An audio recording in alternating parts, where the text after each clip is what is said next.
近幾年國內嘅電視劇，我最中意一套咧叫做《去有風的地方》。咁啊，佢係一套好正面啦、療愈同埋好舒服嘅劇集。咁啊，裏邊有一個叫雲湖村，主要嘅拍攝場地咧就喺大理。我誤打誤撞嚟到一個打卡網紅點，叫 S 灣。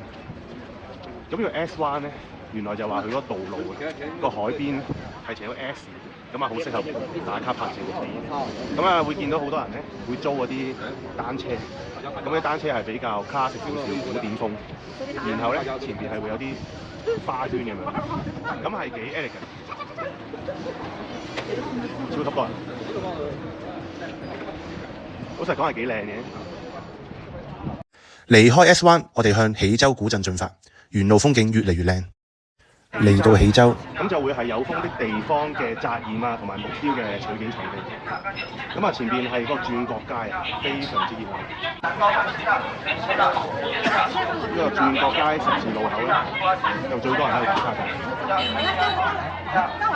嚟到取景場地之一天宮坊，阿細佬阿莎莎個木雕坊，免費參觀啊，幾好。哇！嚟到呢個麥田，超級屈機，成大片咧都係綠油油嘅麥田。咁我覺得喜洲呢個地方咧，你話如果係旅遊嘅話咧，其實又唔算話好突出。咁但係咧，佢呢個麥田咧就係非常之有特色。坐住小火車遊覽一圈，體驗應該都會好正。喺喜洲古城行出嚟少少咧，我哋就會見到有風大樹。佢係呢個劉亦菲同款拍照打卡點，就係當年佢喺度喊嘅時候，就喺棵大樹下。